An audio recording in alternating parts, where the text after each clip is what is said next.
This weird flower cloud thingy has been appearing in the sky above Bikini Bottom since the very beginning. It's in every frame for any outdoor scene the show has ever made. You've seen it hundreds of times, maybe thousands. They're always there, just doing their thing, and at some point our brain just accepts that's just how Bikini Bottom looks. It just is. They all look like flowers, SpongeBob.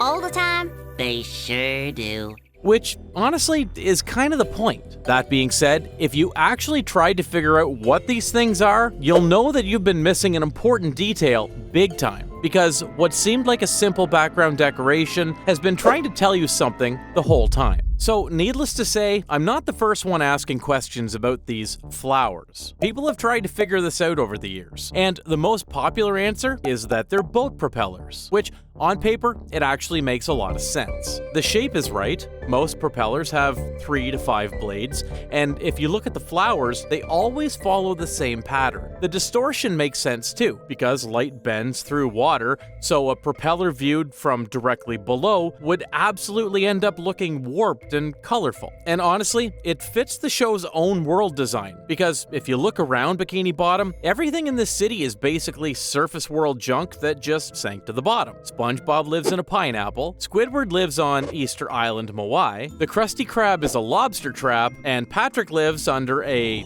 rock. Most architecture in this city is built from debris that fell from above. So the idea that the flowers in the sky are just boat propellers from ships sailing overhead, that's not crazy at all. Even more so if you look back to episodes like SB-129. When Squidward travels back to prehistoric times, you could see that there are no flowers in the sky because humans hadn't invented boats yet. No boats means no propellers and no flowers. It all makes sense, right? Except there's also an episode called is also set in prehistoric times, following the ancestors of the Conch Street crew, and the flowers are just there, same as always, which either means the propeller theory is wrong, or prehistoric Bikini Bottom somehow had boats with propeller engines, which is a worse answer. So people moved on to the oil pollution theory. You know that there's a popular belief that Bikini Bottom is set beneath Bikini Atoll, right? An actual place in the Marshall Islands where the US military conducted 23 nuclear tests between 1946 and 1958, leaving the area heavily contaminated to this very day.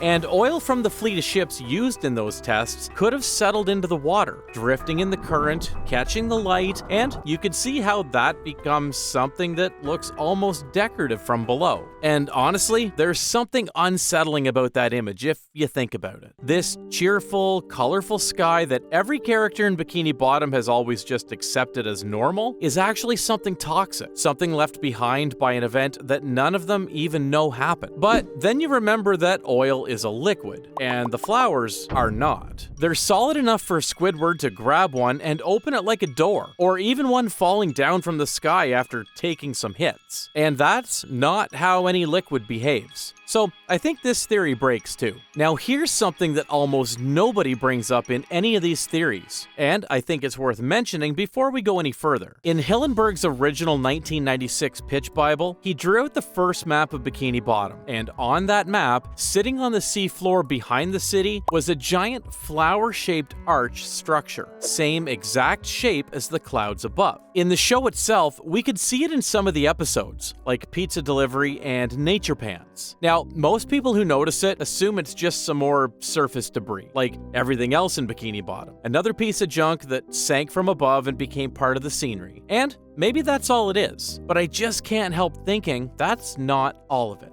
Of all of the shapes that Hillenburg could have used, he put that specific flower shape on the sea floor too, which is why I insist there has to be a bigger, better explanation for these flower clouds. So at this point, I started wondering, has anyone in the show actually said anything about them? And it turns out, yeah, they have. One time is in the episode Pressure, when SpongeBob said the clouds look like flowers. And Sandy kind of agrees with it. Ooh, you know what that cloud looks like? What? A flower. They all look like flowers, SpongeBob.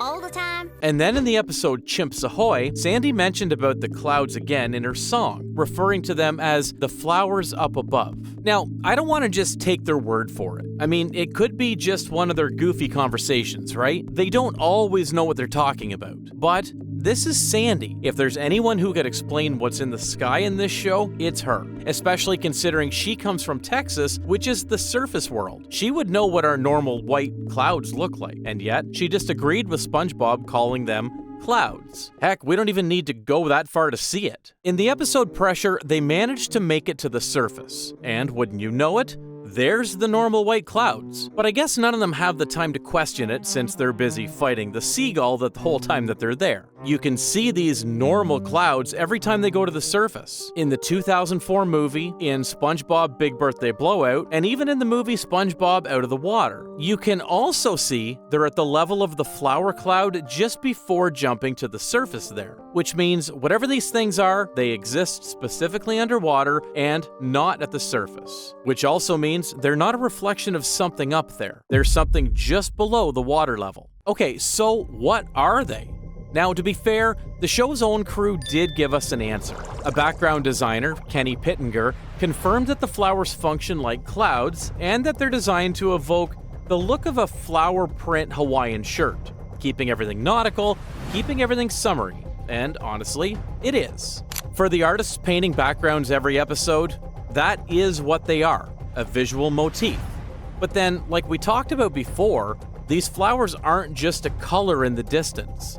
Background decoration doesn't fall out of the sky. Meanwhile, whatever these things are, they absolutely do. These things fall with physical weight. And even in No Pictures Please, Squidward reaches up, grabs one, and swings it open like a door, which already puts us in weird territory. And even then, we still have another thing that's even harder to explain. Some of them are alive and sentient, smart enough to sing with the rest of the crew, or heck, even torturing Squidward. So now we have two seemingly contradictory things happening.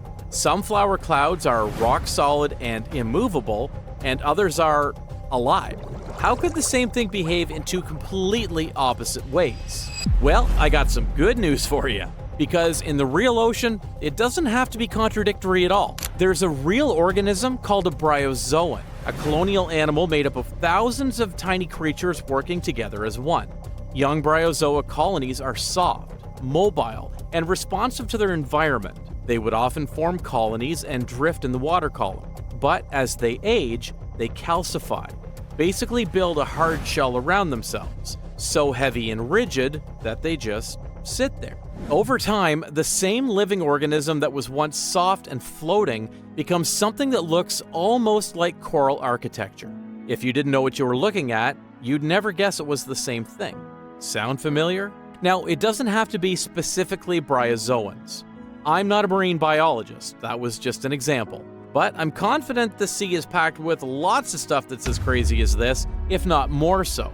But why would anyone go that far for a background detail that most people never even think about? I guess the answer is pretty obvious. Stephen Hillenburg was a marine biology teacher who spent years studying exactly these kinds of organisms. This was his world before SpongeBob existed. He would know what this creature really is. I mean, what are the chances that the one unexplained element in every single frame of his show is something he just made up? The Hawaiian shirt answer is probably true for the animation team or the artists filling in backgrounds on a deadline.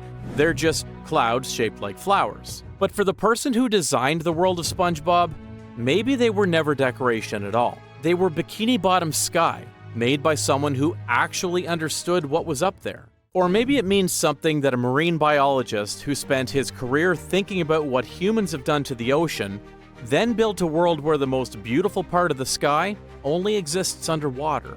From below, the flowers are cheerful and colorful. The characters never question them because why would they? It's just home. And from above, from the real world, there's nothing there. Just a normal sky over a stretch of ocean that in real life is one of the most contaminated places on the planet. An atoll that remains largely uninhabitable 70 years after the last nuclear test. Water that still registers unsafe radiation levels. A place where the actual sky has nothing beautiful floating in it at all. Hillenburg never confirmed what the flowers were. He never gave an interview about them, never pointed at any creature in a documentary and said, "That's what I was thinking of." Unfortunately, he took whatever he knew with him. But this was a man who worried about SpongeBob merchandise washing up on beaches as garbage, who received an award from Heal the Bay for marine life awareness, who told the Washington Post directly, "Hopefully if you watch SpongeBob, you see the plankton and the crabs and the starfish, and you'll want to take care of our oceans." Right from the beginning, that was never subtext. So maybe the flowers are bryozoans. Maybe there's something else entirely.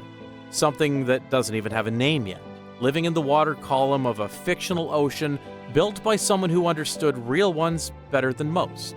But whatever they are, they're beautiful from below and invisible from above. And I think Hillenburg knew exactly what that felt like. You know, why do I actually think that this is a perfect representation of us fans and Nickelodeon in modern times? We always think SpongeBob is just great without ever really questioning why. It's just how it is, always. And yet, the people from above never really see them as flowers that decorate someone's day, let alone understand why they're beautiful to us. I guess we're Bikini Atoll to them? Funny enough, after all this, the theories, the contradictions, the biology, the man who built the whole thing, I still can't tell you for certain what it is. Nobody can. But I think that's kind of the point. Hillenburg built a world that rewards you for looking closer, filled with the feeling that someone who really understood the ocean put something real in there and trusted you to eventually find it. That's a pretty rare thing. But speaking of things hiding in plain sight in Bikini Bottom, there's another detail in this show that's been bothering me for a little while.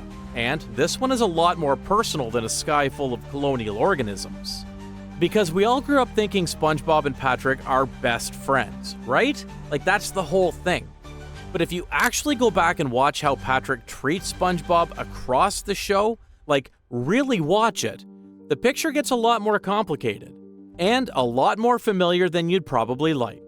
I did a whole video on that one, and if any part of this video made you think about things differently, that one's gonna hit even harder. Link's up there. I'll see you on the next dive.